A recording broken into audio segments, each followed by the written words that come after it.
ഞാൻ നേരത്തെ സൂചിപ്പിച്ച പോലെ തൃശ്ശൂരിൽ BJPയുടെ സ്ഥാനാർത്ഥി നിർണ്ണയം ഏത് തരത്തിലാകും? അതുവരെ UDF കാത്തിരിക്കുമോ തൃശ്ശൂരിലെ സ്ഥാനാർത്ഥിയെ പ്രഖ്യാപിക്കാൻ? ഈ കാര്യങ്ങളൊക്കെ വ്യക്തത കൈവരേണ്ടതുണ്ട്. എന്തായാലും വടക്കൻ കേരളത്തിൽ, അത് പ്രത്യേകിച്ച് തൃശ്ശൂരിൽ നിന്നുള്ള കോൺഗ്രസിൻ്റെ ഒരു വലിയ മുന്നേറ്റം അതായിരിക്കും കോൺഗ്രസിന് ഇത്തവണത്തെ തെരഞ്ഞെടുപ്പിൽ ഏറ്റവും വലിയൊരു നേട്ടമായി മാറാൻ പോകുന്നൊരു പൊതു വിലയിരുത്തൽ മധ്യ കേരളത്തിൽ നിന്നുള്ള കോൺഗ്രസിൻ്റെ മുതിർന്ന നേതാക്കൾക്കൊക്കെ ഉണ്ട്. അതുകൊണ്ട് തന്നെയാണ് കോൺഗ്രസിൻ്റെ പ്രമുഖ മുഖങ്ങൾ അവിടെ കോൺസെൻട്രേറ്റ് ചെയ്തുകൊണ്ട് പ്രചാരണം നയിക്കുമെന്ന വിവരങ്ങൾ കൂടി പുറത്തു വരുന്നുണ്ട്. അങ്ങനെയാണെങ്കിൽ ദേശീയ നേതാക്കളെ അടക്കം തൃശ്ശൂരിൽ എത്തിച്ചുകൊണ്ട് പ്രചാരണം നയിക്കാനുള്ള തീരുമാനത്തിലേക്കാണ് കോൺഗ്രസ് നേതൃത്വം ഇപ്പോൾ എത്തുന്നത്. എന്തായാലും സാധാരണയിൽ നിന്ന് വ്യത്യസ്തമായ ഒരു തെരഞ്ഞെടുപ്പ് ഫലമായിരുന്നു 2021 കേരളത്തിൽ കണ്ടത്. അതിന്റെ പ്രതിഫലനം ഏറ്റവും അധികം ഉണ്ടായ ഒരു ജില്ല കൂടിയായിരുന്നു തൃശ്ശൂർ എന്നത് നമുക്കറിയാം. തൃശ്ശൂരിൽ ഇത്രമേൽ മോശമായ ഒരു പ്രകടനം സജീവകാല രാഷ്ട്രീയത്തിൽ കോൺഗ്രസിന്റെ ഭാഗത്ത് നിന്നുണ്ടായിട്ടുമില്ല 2021. അവിടെ ഡാൻ സൂചിപ്പിക്കുന്ന പോലെ എന്തായാലും കോൺഗ്രസിൽ ഒരു ധാരണയുണ്ട്, സിറ്റിംഗ് MLA-മാരെ എല്ലാവരെയും തന്നെ മത്സരിപ്പിക്കുക. അതിൽ പാലക്കാട്ടെ സാഹചര്യം നമുക്കറിയാം. പിന്നീട് മാറ്റി നിർത്തപ്പെടുന്നത് തൃപ്പൂണിത്തുറ മാത്രമാണ്. മറ്റ് സിറ്റിംഗ് MLA-മാർ അവിടെയാണല്ലോ ഈ തൃശ്ശൂരിൻ്റെ പ്രശ്നം. അവിടെ ആകെ ഒരു MLA എന്നതാണുള്ളൂ. അപ്പോൾ അനിലക്കരെ അടക്കമുള്ളവരുടെ പേരുകൾ ഈ സ്ഥാനാർത്ഥി പട്ടികയിലേക്ക് വരികയാണല്ലോ.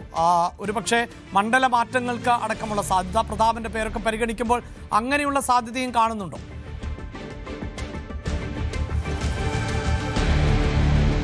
തീർച്ചയായിട്ടും. അതായത് മണലൂരിൽ തന്നെ മത്സരിക്കണമെന്ന ആവശ്യത്തിൽ അനിലക്കര ഉറച്ചു നിൽക്കുകയാണ്. അദ്ദേഹത്തിന് മണലൂരിൽ തന്നെ മത്സരിക്കാനുള്ള താല്പര്യം അദ്ദേഹം നേതൃത്വത്തെ അറിയിച്ചിട്ടുണ്ടെന്നുള്ള സൂചനകളാണ് ലഭിക്കുന്നത്. അവിടെയാണ് TN പ്രതാപൻ്റെയും പേരുകൾ ആ മണ്ഡലവുമായി ബന്ധപ്പെട്ട ചർച്ചകളിലേക്ക് വന്നത്. ഇവരിൽ ഒരാളാകും അവിടെ സ്ഥാനാർത്ഥി എന്ന കാര്യം ഏറെക്കുറെ ഉറപ്പാണ്.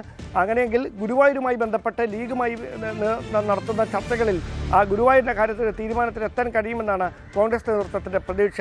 എന്തായാലും വിജയ പ്രതീക്ഷയിൽ തന്നെയാണ് ഈ പ്രധാനപ്പെട്ട നേതാക്കൾ എല്ലാവരും തന്നെ ഉള്ളത്. അതുകൊണ്ട് തന്നെയാണ് ഇത്തരത്തിൽ പ്രധാനപ്പെട്ട മുഖങ്ങളെല്ലാം മത്സര സന്നദ്ധത അറിയിച്ചുകൊണ്ട് നേതൃത്വത്തെ അവരുടെ താല്പര്യം അറിയിക്കുന്ന ഒരു സാഹചര്യം ഉണ്ടായത്. അതിൽ നിന്ന് ഈ ചുരുക്കപ്പട്ടിക മറ്റ് എതിർപ്പുകൾക്കും ഗ്രൂപ്പുകളുടെ താല്പര്യങ്ങളുമൊക്കെ സംരക്ഷിച്ചുകൊണ്ട് എതിർപ്പുകൾ വകവയ്ക്കാതെ ഒരു പട്ടിക അന്തിമമായി തയ്യാറാക്കുക എന്നതാണ് നേതൃത്വത്തിന് മുമ്പിലെ ഒരു പ്രധാനപ്പെട്ട വെല്ലുവിളി. അത് വൈകാതെ തന്നെ അതുമായി ബന്ധപ്പെട്ട നടപടിക്രമങ്ങൾ പൂർത്തിയാകുമെന്നാണ് മനസ്സിലാക്കാൻ കഴിയുന്നത്. അങ്ങനെയെങ്കിൽ വരുന്ന 20-ാം തീയതിക്കകം ഒരുപക്ഷേ കോൺഗ്രസിൻ്റെ ആദ്യഘട്ട സ്ഥാനാർത്ഥി പട്ടിക പുറത്തു വരാനാണ് സാധ്യത. അതായത് സിറ്റിംഗ് MLA-മാരും സംവരണ സീറ്റുകളിലെ സ്ഥാനാർത്ഥികളും ഉൾപ്പെടെയുള്ളവരുടെ പേരുകളായിരിക്കും സ്വാഭാവികമായി ആദ്യഘട്ടത്തിൽ ഈ സ്ഥാനാർത്ഥി പട്ടികയിൽ ഇടം പിടിക്കുക. അതുമായി ബന്ധപ്പെട്ട ചർച്ചകളാണ് നടക്കുന്നത്. എന്തായാലും 20-ാം തീയതിയോടെ തന്നെ ഈ പട്ടികയുടെ പ്രഖ്യാപനം ഉണ്ടാകുമെന്ന സൂചനകളാണ് KPCCയുടെ ഭാഗത്തുനിന്ന് ഇപ്പോൾ ലഭിച്ചുകൊണ്ടിരിക്കുന്നത്.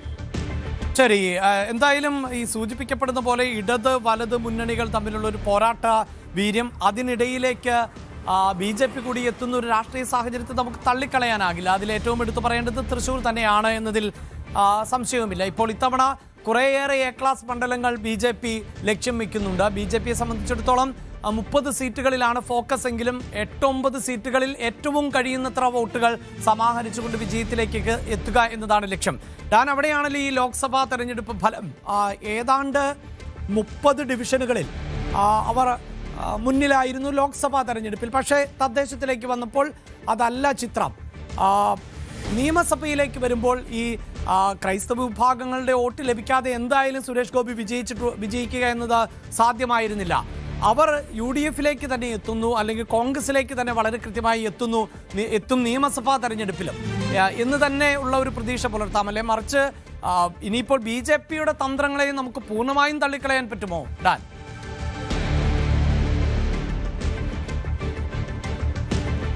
അവിടെയാണ് കഴിഞ്ഞ തെരഞ്ഞെടുപ്പിൻ്റെ ഫലം നമ്മളൊന്ന് വിശകലനം ചെയ്യേണ്ടത്. അന്ന് കോൺഗ്രസിന് വേണ്ടി പത്മജ വേണുഗോപാലായിരുന്നു 2021 നിയമസഭാ തെരഞ്ഞെടുപ്പിൽ തൃശ്ശൂരിൽ മത്സരിച്ചത്. 43,317 വോട്ടുകളാണ് പത്മജ വേണുഗോപാൽ നേടിയത്. അന്ന് CPI സ്ഥാനാർത്ഥിയായിരുന്ന P. ബാലചന്ദ്രൻ 44,263 വോട്ടുകൾ നേടി. 34.25% വോട്ടുകൾ നേടിയാണ് അദ്ദേഹം വിജയിച്ചത്.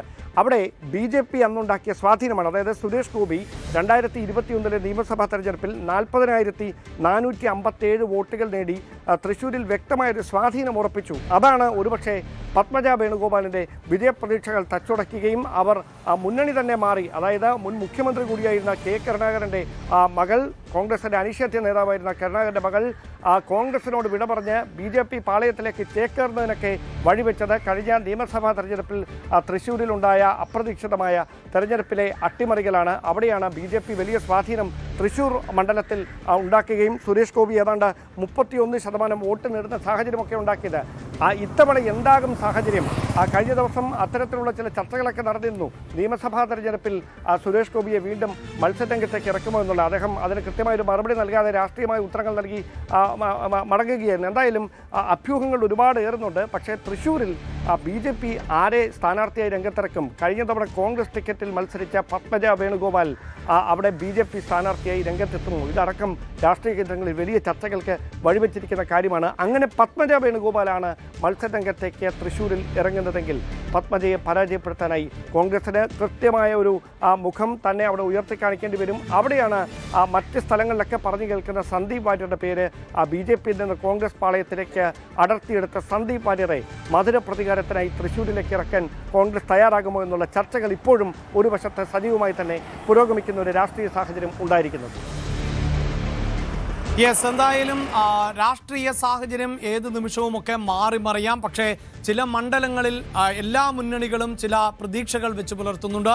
അങ്ങനെ പരിശോധിക്കുമ്പോൾ തൃശ്ശൂർ ജില്ലയിലെ 13 മണ്ഡലങ്ങളിലും കരുത്തരായ പോരാട്ടം നടത്താൻ സാധിക്കുമെന്ന് പ്രതീക്ഷിക്കുമ്പോഴും എട്ടിടത്ത് വലിയ തോതിൽ പ്രതീക്ഷ പുലർത്തുക തന്നെയാണ് ഇപ്പോഴും കോൺഗ്രസ് എന്നതാണ് എടുത്തു പറയേണ്ടത്. കോൺഗ്രസിനെ സംബന്ധിച്ചിടത്തോളം എപ്പോഴും അവർക്ക് കൃത്യമായൊരു വേരോട്ടം ഉള്ള ഇടം തന്നെയാണ് കോൺഗ്രസിന് തൃശ്ശൂർ ജില്ല എങ്കിൽ പോലും കഴിഞ്ഞ തെരഞ്ഞെടുപ്പിൽ, അതായത് കഴിഞ്ഞ 2021 നിയമസഭാ തെരഞ്ഞെടുപ്പിൽ വലിയ തിരിച്ചടിയാണ് ജില്ലയിൽ നിന്ന് നേരിട്ടത്. ഒരു മണ്ഡലത്തിൽ മാത്രമാണ് കോൺഗ്രസിന് വിജയിക്കാൻ സാധിച്ചത്. ഇപ്പോൾ 2026 ആ രാഷ്ട്രീയ കാലാവസ്ഥ മാറി എന്ന് കോൺഗ്രസ് പ്രതീക്ഷിക്കുന്നു. അങ്ങനെ ഏറ്റവും അധികം സ്ഥാനാർത്ഥികളെ ഈ ജില്ലയിൽ നിന്ന് വിജയിപ്പിച്ചെടുക്കാമെന്ന പ്രതീക്ഷയാണ് അവർ പുലർത്തുന്നത്. യെസ്, നമ്മൾ ഈ തെരഞ്ഞെടുപ്പ് ചർച്ച ചെയ്യുമ്പോൾ തന്നെ കൂടുതൽ വാർത്തകൾക്ക് News 18 Keralam YouTube channel subscribe ചെയ്യുക.